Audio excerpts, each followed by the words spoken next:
Hello, welcome to Virginia Time Travel, your portal to Commonwealth's past, present, and future. John Singleton Mosby. 3 words, 1 man. But in Northern Virginia, he's virtually a legend. Mosby and his Rangers would go ahead and leave an indelible mark upon the entire Northern Virginia area throughout the Civil War. And so, in previous episodes, as you might be well aware, we have looked at this man and his exploits and have seen that he's quite a figure. But much like other individuals like Robin Hood or Billy the Kid or any other individuals who have made a name for themselves by just what they've done, there are always other people who've done just as daring things, if not even more so than the one who gets all the attention. And so today's episode, we're going to focus on the other men, the ones who really did a lot of the legwork, which helped to make their leader become so famous. And so today's episode is all about Mosby's Rangers.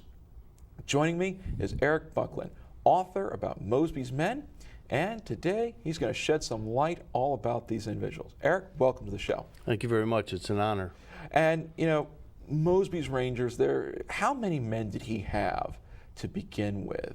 Because you hear the plural of the word, but that can mean almost anything. He started with 9 men loaned to him by Jeb Stuart at the very end of December 1862.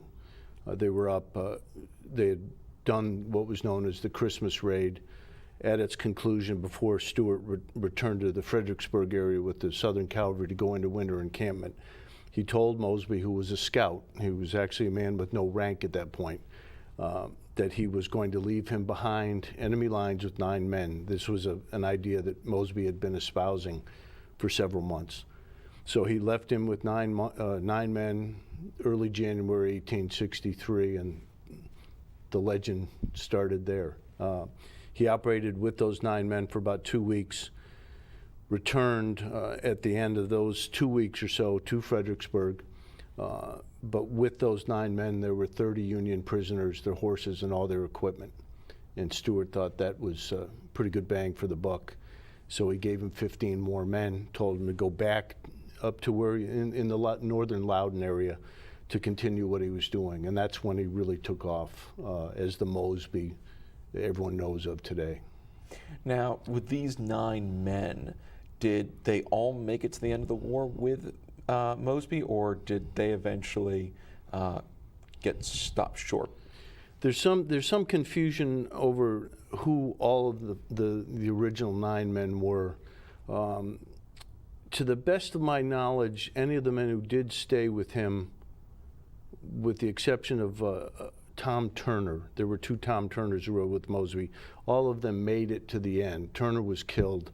Another man, William Lyle Hunter, was actually captured, 1864, I believe.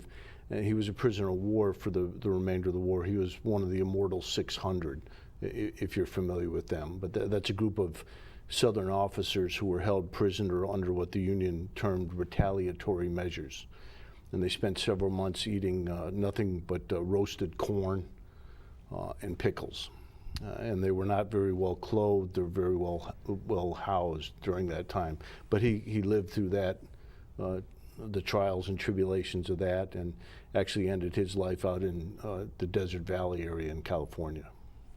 Now, when it came to Mosby's Rangers, in doing a lot of my own experiences and learning about it, and some of these men, it's amazing to think about. I mean, were these all seasoned guys who had been battle tested in the early days of the war, and then they said, you know what, I want to go off and do this adventure? Or were they just fresh off the farm, they had no idea what they were getting themselves into, and just kind of learned as they went along? Initially, the 9 men and then the 15, those 2 groups were made up of veterans from the 1st Virginia Cavalry. Again, they were on loan. So a little bit older, maybe early to mid-20s. Again, this was a young man's war really from start to finish, but initially they were seasoned veterans. Once Mosby began to make a name for himself, young boys who were possibly too young to enlist, and even some men were too old to enlist, joined. But on average, Mosby's men were younger than the normal units. He had at least 2 or 3, if not up to 5 men who were 14 years of age. And there may have been one who was as young as 12. And Mosby was actually asked at one point, Colonel, why do you have so many children in your unit? And he said, because they'll fight. They'll do what they're told, and they really had no other worries. They, of course, at 15, 16, 17, we were all invincible, and that's in our minds. And, right. And that's sort of the character trait these men brought into the unit. But the average age was probably 21, 22. Okay. Now, with these men joining up, obviously, if he started off with 9 and then got 15 more, so that's 24, how many men did he have at the end of the war? At the end of the war, and you have to remember the first 6 months or so, from January to June of '63, he did not lead a formal unit. In fact, he himself called the group Mosby's conglomerates. It wasn't until 10 June 1863 that Company A was formed, and that was the beginning of the 43rd Battalion, Virginia Cavalry. At the end of the war, roughly 800 men had actually officially mustered into that unit, but somewhere around 2,000 men had ridden with Mosby at one time or another, and that takes into account Confederate cavalrymen who had been lost their horses. It came up to go on a raid with Mosby so they could get a new mount. Men who had been wounded and gone home to recover were healed up enough that they could go out. Maybe they needed a new saddle, boots, weapons, whatever it might be. They'd go on a raid and then head back to their unit. But close to 2,000 men were with him at one time or another. But even with those 800 at the end, formally mustered in, the largest group he ever gathered for one raid that he led was about 350 at the Berryville Wagon Train raid. As the unit grew, it continued to operate in small groups, a very decentralized fashion. Mm-hmm. Now, when it comes to these Rangers, there's got to be specific men who really stand out. Were there any particular men that were, with Mosby being number 1 on the list of the Union Army, let's get him, were there anyone else that might be right underneath him that they said, he's a good target to go after as well? Or was it everyone's in the same lump? Mosby was really on everyone's breath, if you will, of the Union soldiers.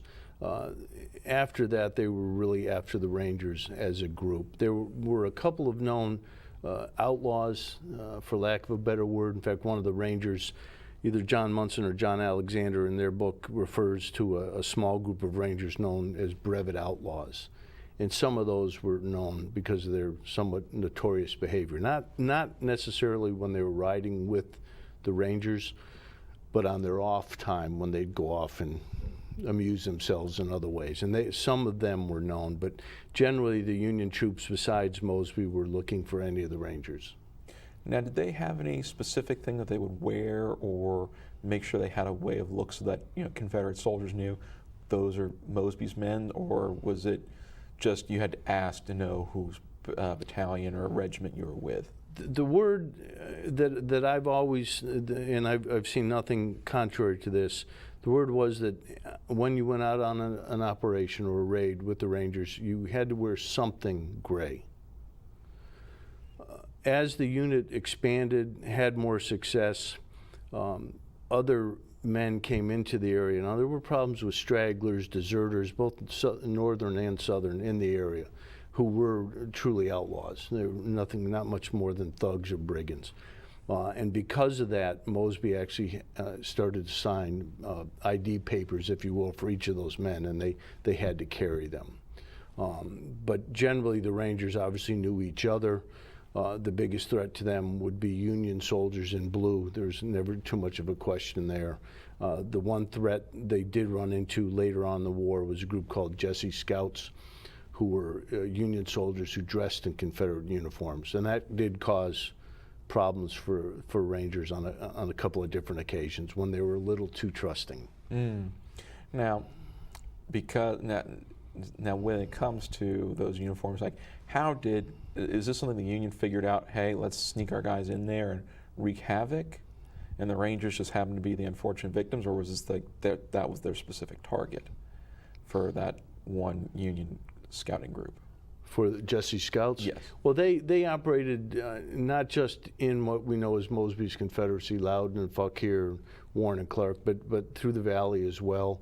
And they would be out, as any scouts would be, to find the enemy. The trick to their little trade, though, was they would be in Confederate uniform, and that might give them the edge if they did bump into a Confederate unit. And most of the contact that Mosby's men did have with the Jesse Scouts was getting over closer to the valley. Mm-hmm. Generally, not always, but generally, the Rangers stayed east of the Blue Ridge and east of the Shenandoah. But when they got over across the river around Berryville and some of those areas is over in today's West Virginia is when they would bump into the Jesse Scouts. Okay. Now, in seeing your books, you've got 4 volumes about Mosby's men. And so in delving into the stories of these Rangers, and if he had one time or another 2,000, but a definitive 800 locked in, and his biggest raid was 350, and you've got massive numbers of profiles to look at, what made you choose the specific men that went into your books? What kind? Was there a criterion that said these are the select guys I want, or were you just wanting to go through the muster rolls and start picking out names?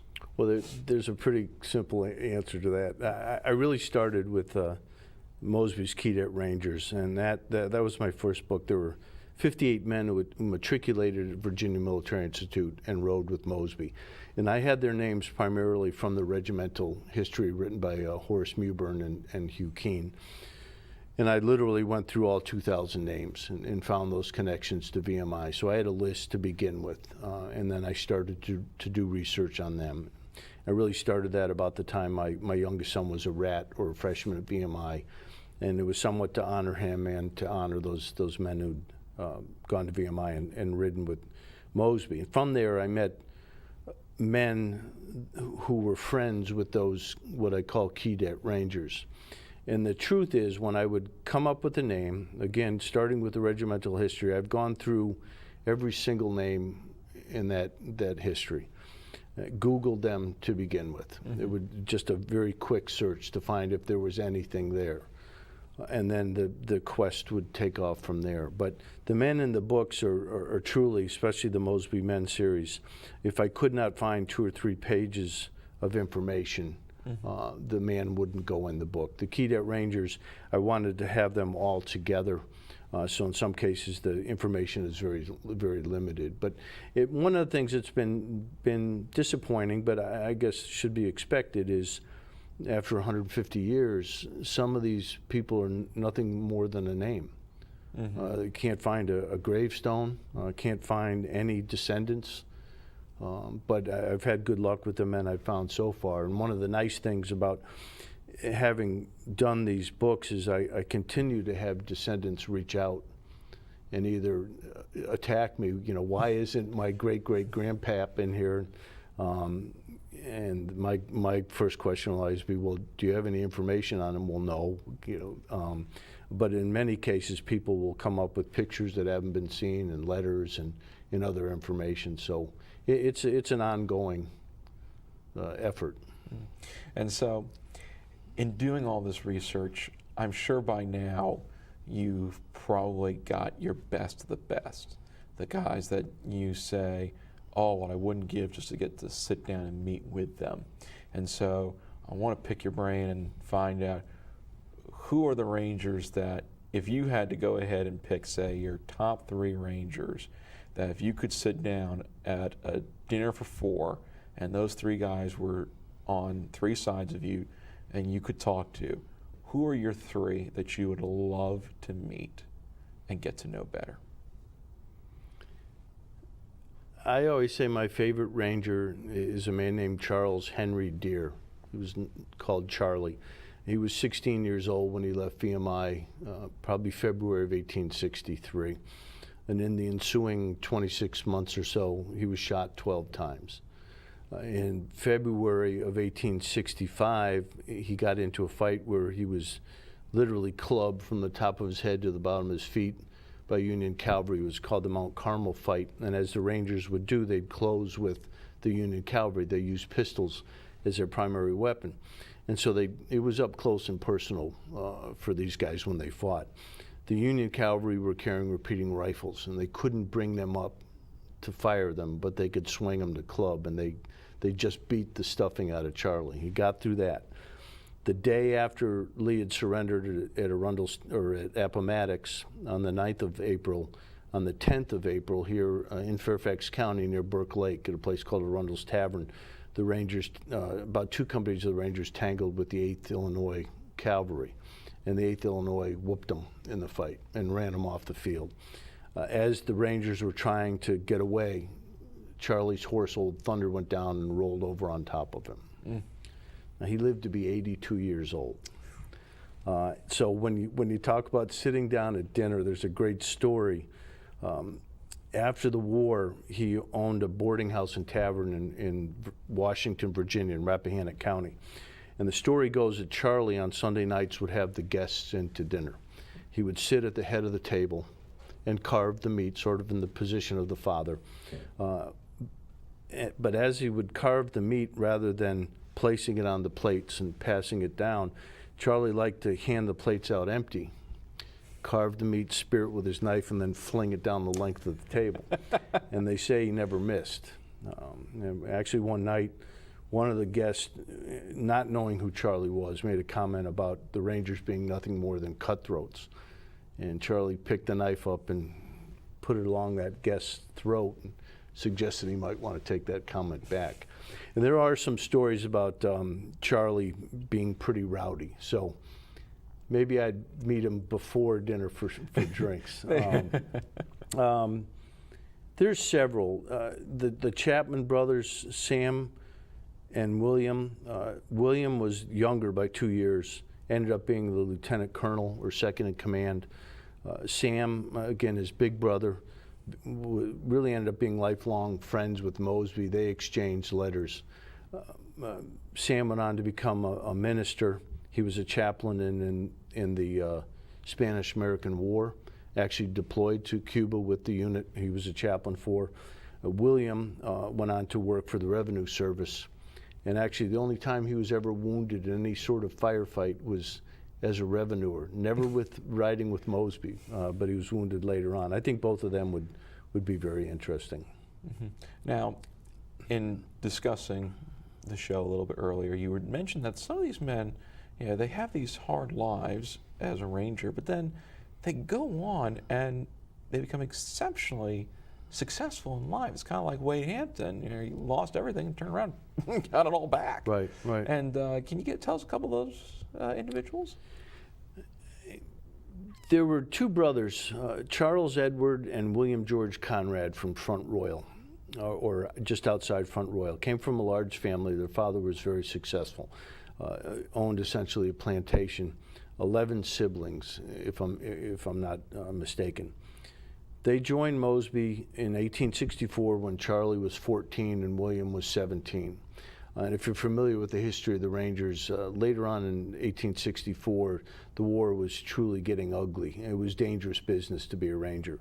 Nonetheless, they joined, they made it through the war. By 1868, however, now Charlie's about 17, William's about 20. Their father had lost everything as a result of the war. He told his 2 oldest sons that he could no longer take care of them. They needed to light out on their own and make their fortune. Well, a 3,000-mile trip ensued, most of it on riverboat, and they ended up at Fort Benton, Montana. It's the terminus of riverboat traffic on the Missouri River. When they got off the boat they were on and got on the bank of the Missouri River, they had a silver dollar between them, and they flipped to decide who would stay at Fort Benton and who would go to Missoula, Montana to find a job. Charlie won or lost, depending on how you look at it. He stayed in Fort Benton, found a job very quickly. made a name for himself working well. William came back from Missoula. The man they worked for was a man named A.G. Baker, who ran a company that was in competition essentially with Hudson Bay traders. That's how large his operation was and how successful it was. Within 4 years, they had become partners with Mr. Baker. 4 years later, they bought him out. And within 10 years of arriving there in Fort Benton with a silver dollar, they were both millionaires. It was based essentially on shipping thousands and thousands and thousands of pounds of supplies across Montana, even up into Canada. And from there, with their money, they expanded the business, had hundreds of oxen and mules to pull the wagons, bought river boats to move some of the supplies up and down the river, got into cattle ranching, and actually became bankers. And one of the things I really respect about the two of them is they owned, as I said, the Conrad Brothers Bank. And they sold one of their banks to a consortium from the East. And almost immediately, the bank went belly up. The Conrad brothers heard about this. Now, they had no liability, no responsibility whatsoever. They had sold the bank free and clear. But they heard the investors had lost all their money, and the Conrad brothers paid every single investor back. Wow. And they said it was just simply the right thing to do. Charlie stayed out west. William enjoyed his money a little bit more. Charlie just never slowed down. William actually came back to White Post in the Shenandoah Valley, built a home called Montana Hall, where he raised prize cattle. But Charlie stayed out there. And it wasn't, I don't believe he was greedy, he just liked to work. And at one point, he actually saw that buffalo were about to become extinct and started his own herd. And if you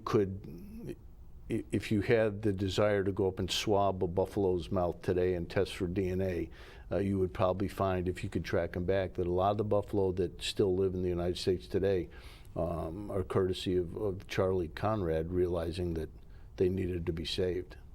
I'll take your word on that one. Yeah, I'm not brave enough to go in there. He also founded the town of Kalispell, Montana. So they were two very successful men. Another was a ranger named Charles. His given name of birth was Charles Baltzell Rouse. He was a little bit older when he joined the Rangers, probably late 20s. Always had a desire to be a businessman. He joined the Rangers very late in the war, but he actually fought in the fight against the Loudon Rangers when they were pretty much cleaned out by Mosby's men, and then at Rundle's Tavern that I spoke about earlier. After the war, he went back. He was from the Winchester area. He went back to work on his father's farm, who again had lost pretty much everything, but he had this burning desire to be a successful businessman. So as he said it, he decided to go forth into the belly of the beast, and that meant going north. And if we couldn't beat him on the battlefield, we'll beat him with money. He went into New York City with about $8 in his pocket, and the story goes in his old Confederate uniform. Would have been about 1868. Sleeping in parks, eating at free lunch tables, and just like the Conrads, within about 10 years, he was a millionaire. Wow. He lost all of his money in a panic and made it back. And he ran a thing called the racket. And bottom line on that was Charlie Rouse, would buy 100 widgets for $1. And if you were in the racket, he'd sell them to you for $1.25. He'd make a little money. You'd sell them to everybody else for $1.50, $1.75, but everybody else was selling them for $2, $3, $4. So you can imagine who sold the most things. And he sold pretty much everything. He had a wonderful store at 555 Broadway in New York City, and hence his nickname became Charlie Broadway Rouse. So he was known across the country as Broadway Rouse. But he never forgot where he came from, and over the years he gave an enormous amount of money to Winchester and to other places in Virginia. The Virginia Historical Society, Battle Abbey, he pledged $100,000 in matching funds back in the day. That was a lot of money to make sure that was built. Rouse Fire Company in Winchester is named for him. Rouse City Hall, The wrought iron fence around Hebron Cemetery in Winchester, which is a large cemetery, was paid for by him. I think one of the greatest stories about his generosity and how things come full circle to a certain extent is while he was in New York, a good number of other Confederate veterans had moved north seeking work, and they knew of Rouse. And of course, as well as down here up north, they began to form the United Confederate veteran camps. And the men obviously began to die back in the 1880s or so, 1890s, and they came to Rouse in New York and said, "We've bought a small piece of land at Hudson on Hastings in New York, and we'd like to erect some sort of obelisk and have our men buried around it. Would you assist with the purchase of this obelisk?" And Rouse said, "No, I'll pay for it." Wow. And so to this day, the obelisk stands.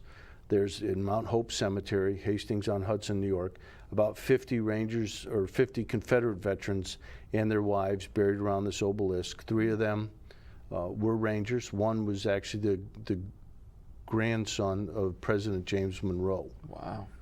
There seems to be a lot of great Ranger stories.